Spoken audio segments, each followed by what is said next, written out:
ang ulam natin ngayon, mga amigas, amigos. Ayan.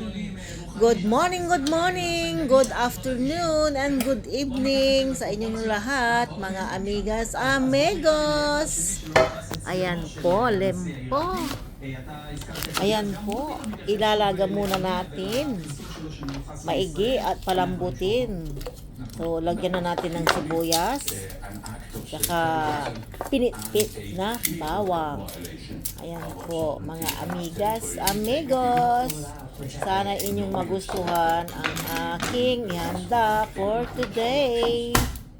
So, ayan, pitpitin natin yung bawang. So, diba? Pasensya na po kayo dahil talagang maingay po dito. Pag dito ako nagluto kasi malakas ang TV. Ayan, hindi na natin babalatan yung ating bawang. O, lagyan natin ng konting asin. Pamintang buo. Ayan, laurel na dahon. So, ayan po. At ilagay na natin sa stove. Ayan. Palambutin natin yan, mga amigas, amigos. Okay, takpan natin. Ito na po, kumukulo na. At tignan natin kung malambo na to. Tsaka alam nyo ba, ang sikreto ng malambot, pagpapalambot agad, yung tinidor, ilagay nyo doon sa, inyong pinapalambot. O, ayan, diba? Magic. Yan ang sikreto. O, ayan, hiwain na natin. Islicein natin para, magkapantay yung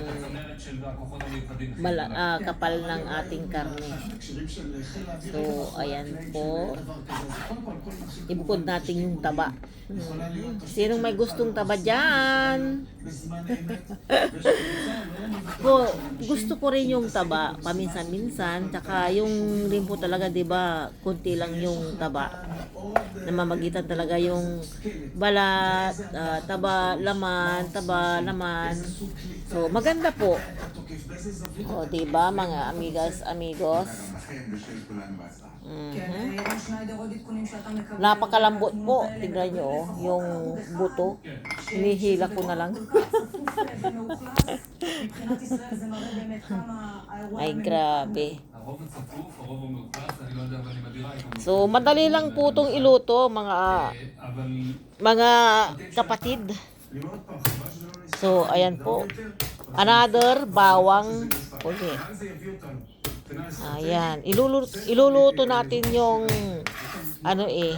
yung karne na parang pinirito lang. Itatap natin yung karne dito sa bawang at sibuyas. So, dagdagan na lang natin dahil pag ito ang natuyo doon sa karne, napakasarap po, parang steak baboy ang labas niya. O, diba? Kung ano yung nakita nyo doon sa intro, ay ganun po kalapot. So, paborito ko to, mga amigas, amigos, yung maraming bawang at sibuyas. Ayan po. Maluluto lang yan sa kanyang mantikang tapos yung bawang at sibuyas, doon lang siya maluluto. Hindi ko na siya lalagyan ng tubig. Isa't kalahating bawang ang ating ilalagay para sulit po sa rice. Ayan po, olive oil ang ating ilalagay. Kahit na marami, masustansya naman. Hindi yung regular na mantika. Ayan po. Lagay na yung bawang at sibuyas. Tapos, itap na natin yung karne ngayon.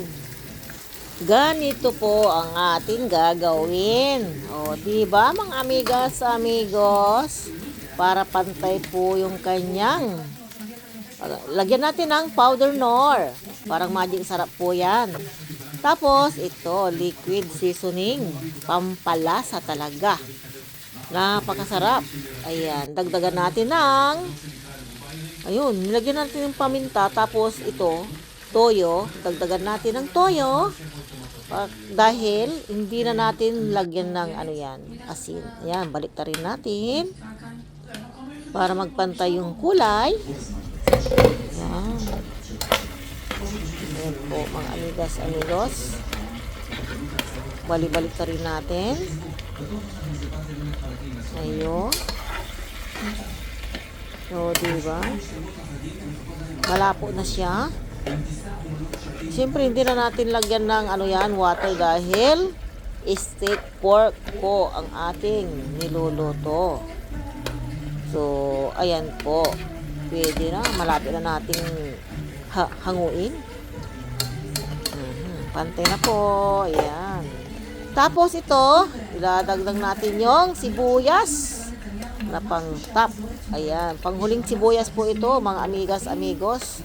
Para mayroon pong design. Ayan po. Pero baliktarin pa rin natin. Para yung sibuyas maluto. So, paano yan? Takpan natin at hintayin natin kumulo ng konti. Ayan, okay na yung ating pork steak. Ito po, yan na natin para kain na tayo sabay-sabay. O, diba? Handa na ba kayo, mga amigos? O, kain na po tayo. Handa na po ang mainit na rice. Ayan po, ang sarap po ng maraming sibuyas at bawang. O, diba? Yummy. Thank you for watching, mga amigos. Sa inyong mga suporta at sana po inyong magustuhan. Bye!